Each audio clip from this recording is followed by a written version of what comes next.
Donc, les temps de Noël, c'est un temps où on revient avec plaisir dans les textes de la parole. Mais avant, j'ai fait quelques recherches et je me suis aperçue qu'on croit plein de choses qui ne sont pas tout à fait justes.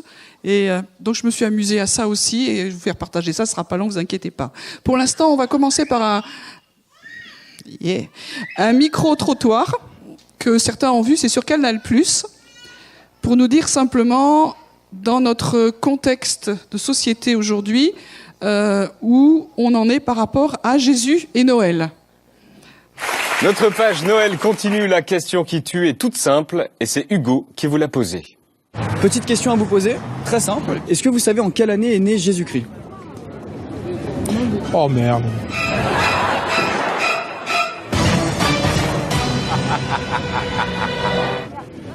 Bébé, aide-moi. Bah oui, bébé, aide-le. Non, mais au lieu de rigoler, parce que je me ridiculise, là. En quelle année est né Jésus-Christ ? Je connais pas la réponse, monsieur. Je suis pas calé en histoire.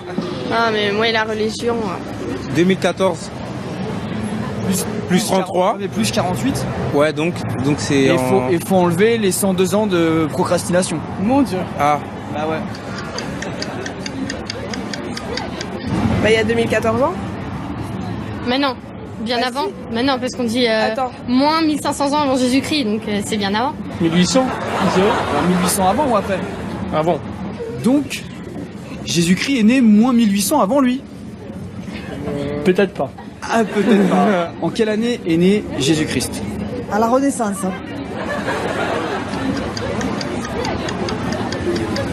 Moyen-Âge. Moyen-Âge. C'est bien. Voilà, ça c'est fait. Donc, en quelle année est né Jésus-Christ ?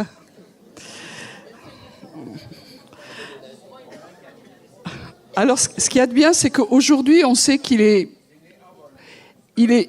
pas né quand on a nos historiens ont calculé ça à peu près.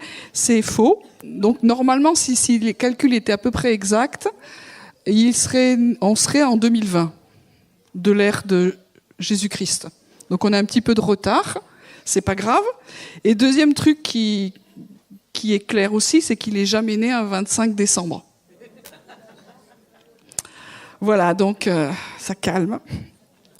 Alors, on va relire les textes. Et il y a deux textes en particulier dans les évangiles, donc dans Luc. Alors, c'est l'occasion de les reprendre. En ces jours-là, parut un décret de César Auguste en vue du recensement de toute la terre connue de l'époque. Et donc, à cause de ça, Joseph et Marie, ou Myriam, vont à Bethléem, parce que c'est le recensement. Voilà. Et Joseph aussi monta de Galilée, de la ville de Nazareth, pour se rendre en Judée, dans la ville de David, appelée Bethléem, parce qu'il était de la maison et de la famille de David, afin de se faire inscrire avec Marie, sa fiancée qui était enceinte. Pendant qu'ils étaient là, le temps où Marie devait accoucher arriva. Elle enfanta son fils premier-né, elle l'emmaillota et le coucha dans une crèche, parce qu'il n'y avait pas de place pour eux dans l'hôtellerie. Voilà. Donc vous savez qu'actuellement, il y a une légère polémique sur les crèches. Alors, on a tous fait des crèches. Vous avez des crèches chez vous ? Bon, chez vous, vous avez encore le droit. Il y avait dans cette même contrée des bergers qui passaient dans les champs les veilles de la nuit pour garder leurs troupeaux. Un ange du Seigneur leur apparut et la gloire du Seigneur resplendit autour d'eux. Ils furent saisis d'une grande crainte.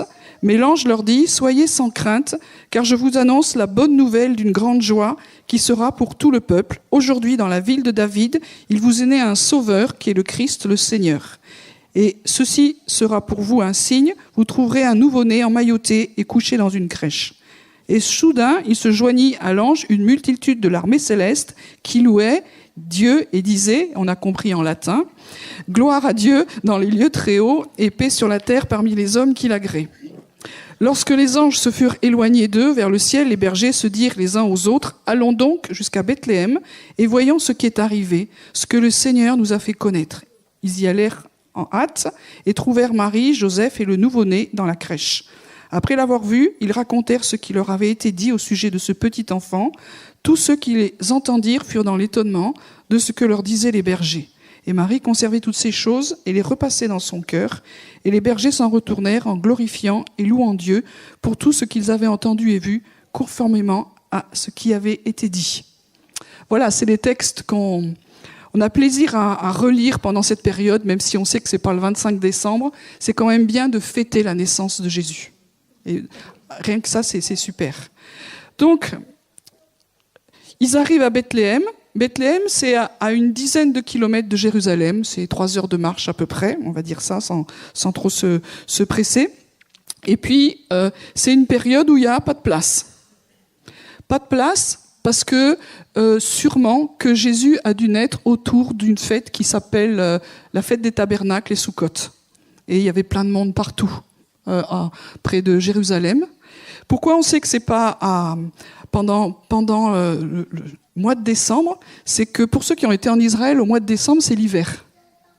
Et il n'y a aucun berger qui traîne dans les champs, parce que ça caille. Il n'y a aucune bête qui traîne dans les champs, elles sont rentrées. Donc on sait que c'est pas cette période-là, tout simplement. Et puis il y a un autre texte aussi qui nous le fait comprendre. Donc c'est une période où il y avait du monde, et ils vont à Bethléem et ils cherchent un hôtel. Alors quand on pense hôtel, c'est pas Formule 1 ou un truc comme ça. C'est pas il y a des chambres séparées. C'est une grande maison à l'époque. À l'étage, tout le monde est là, c'est-à-dire il y a la même pièce où il y a les tables, tu manges, et quand tu as fini de manger, t'enlèves les tables, tu mets les nattes et tu dors. Donc quand tu veux venir accoucher là, et qu'il y a plein de monde, ça craint. Donc en dessous, il y a les bêtes. Et souvent, les voyageurs, ils mettaient leurs ânes. Pas sûr qu'il y avait des bœufs, mais des ânes sûrement, puisqu'on voyageait à dos d'âne. Et c'est à cet endroit-là, dans une mangeoire, le texte dit plus exactement, qu'on a mis Jésus. Voilà. Donc ça veut dire que le Fils de Dieu, le Fils de l'homme, celui qui devait sauver l'humanité de ses péchés, il est quand même né dans un endroit, tu te dis, Formule 1, c'est vachement mieux, même si c'est pas terrible. Ça veut dire qu'il est vraiment né parmi les plus bas, les plus bas. Parmi les ânes, on va dire ça comme ça. Et puis, à un moment donné, il y a des bergers qui sont pas loin, qui sont dans les champs. Et puis là, ils ont des effets spéciaux. Il y a un ange qui apparaît. Puis la gloire de Dieu. On n'a pas la vidéo, mais ça devait quand même le faire. Et puis, l'ange leur parle, il y a une grande joie, une grande nouvelle, et aujourd'hui, il est né un sauveur, le Messie. Et puis, le signe qui sera donné, il fallait vraiment que ce soit précis, un nouveau-né couché dans une mangeoire. Et puis, tout à coup, il y a des effets encore plus spéciaux, il y a une multitude de l'armée céleste qui loue Dieu et qui dit gloire à Dieu dans les lieux très hauts et paix sur la terre parmi les hommes de bonne volonté. Évidemment, les anges, quant à ça, tu te dis, tu vas te mettre en marche, tu te dis, il faut aller voir. Et donc, les bergers, ils sont allés voir, et ils vont en ville, ils vont à Bethléem. Bon, Bethléem, ça ne devait pas être super grand, donc tu as vite trouvé où c'était. Il y avait The Maison, et c'est tout. Où il y avait l'hôtellerie, donc tu n'as pas à chercher où c'est, pas besoin de GPS, tu y vas directement. Et là, ils voient effectivement ce qui avait été annoncé. Et ils sont dans l'étonnement de ce que disent les bergers sont dans l'étonnement, et les premiers qui vont louer, qui vont adorer, c'est des gens tout simples. Quand tu étais berger, c'était pas terrible. Dans la hiérarchie sociale, berger, c'était pas le top. Hein. Et donc, le début de notre Seigneur, c'est parmi les animaux, dans un endroit où toi, t'as pas envie d'aller, et les premiers qui viennent le reconnaître, le louer, l'adorer, donc c'est la première réunion de louange avec Jésus, c'est des bergers.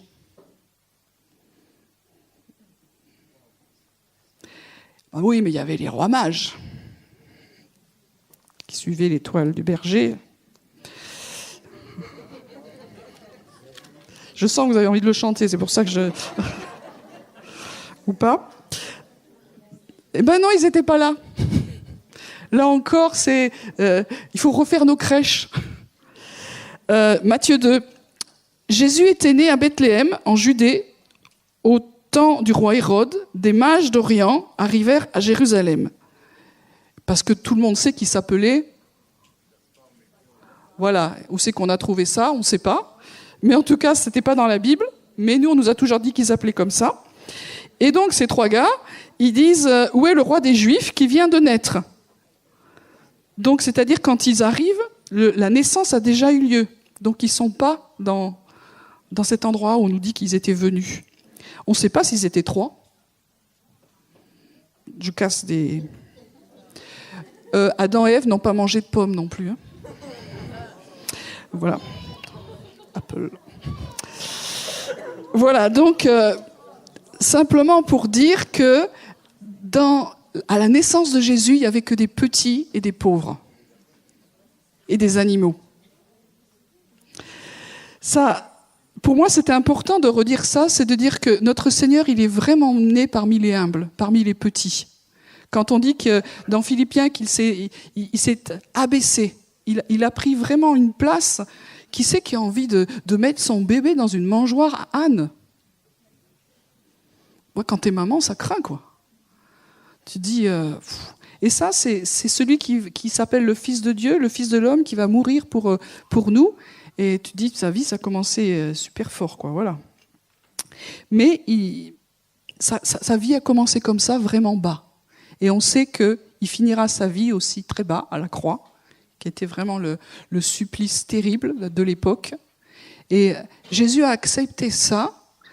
Pourquoi ? Parce qu'il avait cette mission de nous ramener dans la présence de Dieu, dans la présence du Père.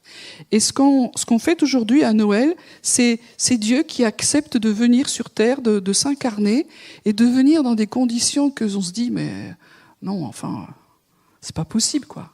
Ben lui, il les a acceptées.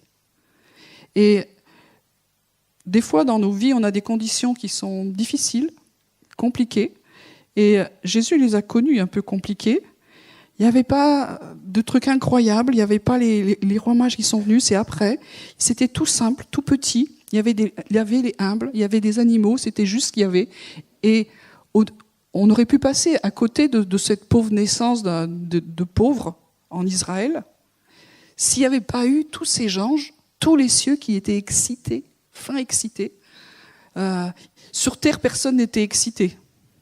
C'était une naissance comme une autre de pauvres gens. Mais dans les cieux, on le voit dans le passage qu'on a lu de Luc, il y a un ange qui vient, et puis après il y a une prophétie qui est là, et puis il y a un signe qui est là, et puis il y a une multitude de l'armée céleste qui loue Dieu. Le ciel est complètement excité de se dire, il est en train de se passer un truc incroyable, Bethléem, le ratez pas. Et des fois, dans nos vies, quand on parle de l'évangile, quand on parle de Jésus qui est le Sauveur, le Seigneur, ça excite personne, ça passe inaperçu, ça paraît n'importe quoi. Mais dans le ciel, il y a vraiment une excitation quand il y a quelqu'un qui donne sa vie à Dieu, qui arrive, qui reconnaît que Jésus est Seigneur. Et c'est toute cette excitation-là qu'il y a dans le ciel, c'est que maintenant, sur terre, il y a quelqu'un qui est en train d'ouvrir le salut. Et l'Église a continué, et souvent l'Église n'est pas si excitée de ça, de la présence de Jésus. On est religieusement correct, on est habitué à sa présence, et Noël nous rappelle qu'on pourrait être vraiment pleinement joyeux, excité de se dire « il est vraiment venu ». Il est vraiment venu, en vrai. Il s'est vraiment passé quelque chose. Maintenant, dans toutes les nations, il y a des millions de personnes qui ont rencontré ce petit enfant qui est devenu grand et qui est maintenant à la droite de Dieu, mais qui a bouleversé leur vie. La plupart d'entre nous qui sommes là, c'est parce qu'on a fait une rencontre. Et ce qui avait été annoncé, gloire à Dieu dans les lieux très hauts, mais paix sur la terre parmi les hommes qui l'agréent. C'est-à-dire qu'un jour, plusieurs d'entre nous, on a fait une vraie rencontre avec Jésus. Pas le Jésus de l'histoire, alors il est né telle date, on s'en fiche à peu près quand même, mais de se dire, il a vraiment changé nos vies. Quand il y a écrit « paix sur la terre parmi les hommes qui l'agréent », aujourd'hui les hommes, ils sont vraiment à la recherche de la paix. La chose qui manque le plus dans ce monde, vous avez remarqué, c'est quand même un peu la paix. Le royaume de Dieu, c'est la paix, la joie, la justice. Et la paix, c'est important. Quand on vit dans ce monde, on peut faire les fanfarons devant les autres, mais on a toujours ces endroits où on est seul à seul avec nous et on sait que ça nous manque. Et moi, je sais qu'il y a bien longtemps maintenant, parce que ça fait une 40aine d'années, j'ai rencontré ce Jésus. Pour moi, Jésus, c'était... chez les protestants, la crèche, on ne faisait pas trop. Des fois qu'on se serait égaré du droit chemin. Mais on avait quand même une culture. Donc c'était Jésus de Noël, c'était Jésus historique, c'était mon Jésus religieux, c'était le Jésus de la foi de mes ancêtres. Et puis à un moment donné, dans un groupe, on m'a dit, est-ce que tu connais Jésus-Christ? Est-ce que tu as fait une rencontre avec Jésus? Mais enfin, je suis protestante, évidemment. Mais en fait, ça voulait rien dire. Et ce qui m'a le plus bouleversée, c'est qu'à un moment donné, je me suis dit, mais je ne le connais pas, ce Dieu-là. Je vais au culte, je vais écouter des messages, je peux chanter des chants que je trouve très anciens et très curieux, mais je ne le connais pas vraiment, quoi. C'est de la religion. Et j'ai dit, c'est Dieu, si tu existes, Jésus, si tu existes vraiment, ben, je voudrais te rencontrer. Et s'il y en a qui ne connaissent pas Jésus, c'est une prière toute bête. Si tu existes vraiment, je voudrais te rencontrer. Ben moi, ça a marché. Je l'ai rencontré, il n'y a pas eu d'effets spéciaux, j'ai regretté.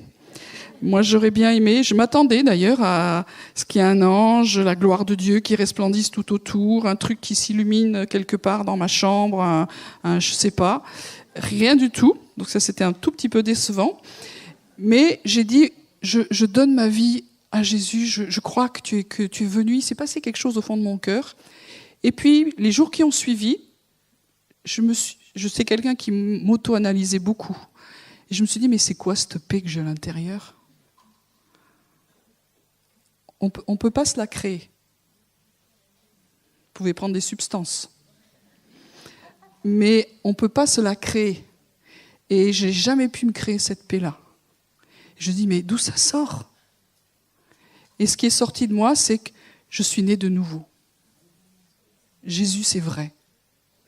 Jamais j'aurais pu me créer ça. Et en tout cas, dans ma rencontre avec Jésus, paix sur la terre parmi les hommes de bonne volonté. Bonne volonté, c'est-à-dire qui mettent leur volonté dans le sens de chercher Dieu, de le rencontrer.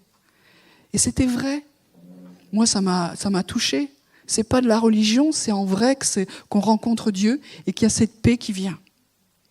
Et Noël, pour moi, c'est ça aussi. Se dire, Dieu, c'est en vrai.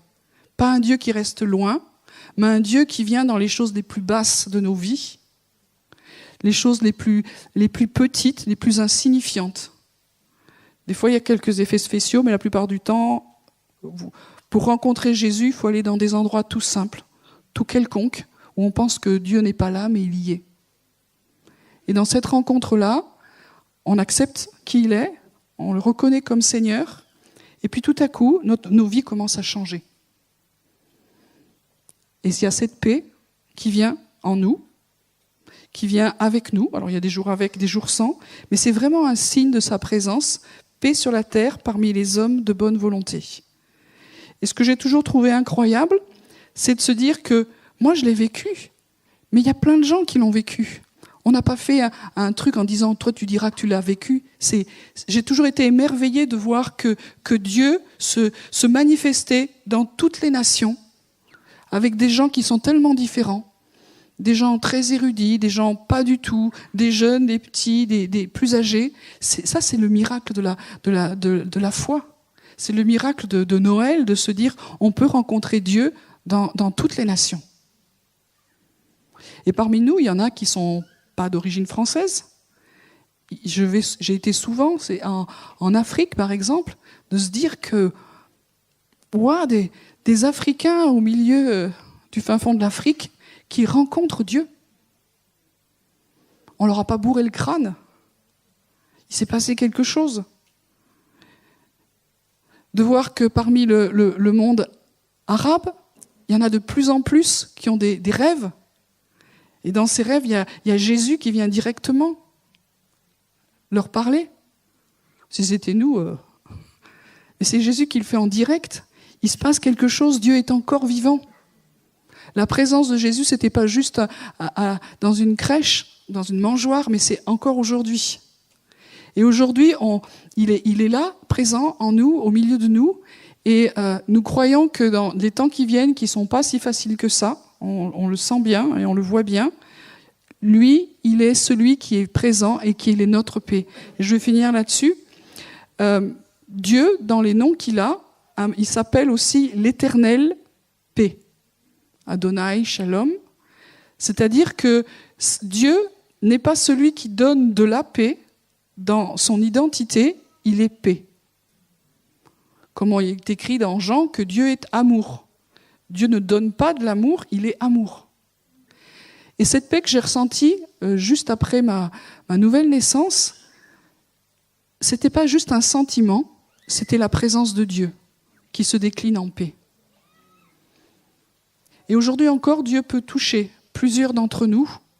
Si on manque de paix, c'est lui qui vient directement. Il donne pas un peu de paix, tu te sens mieux ? Allez, à la prochaine.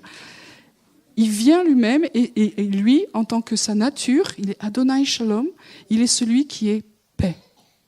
Et nous avons besoin de rencontrer ce Dieu qui est venu vers nous dans sa petitesse. On aurait pu le rater. Il y en a plein qui l'ont raté, mais il y en a qui l'ont rencontré. Il y a de plus en plus de gens qui vont le rencontrer. Et notre espérance pour ce Noël, c'est que de plus en plus vont pouvoir se joindre à cette armée, cette multitude de l'armée céleste qui dit gloire à Dieu dans les lieux très hauts et paix sur la terre parmi les hommes de bonne volonté.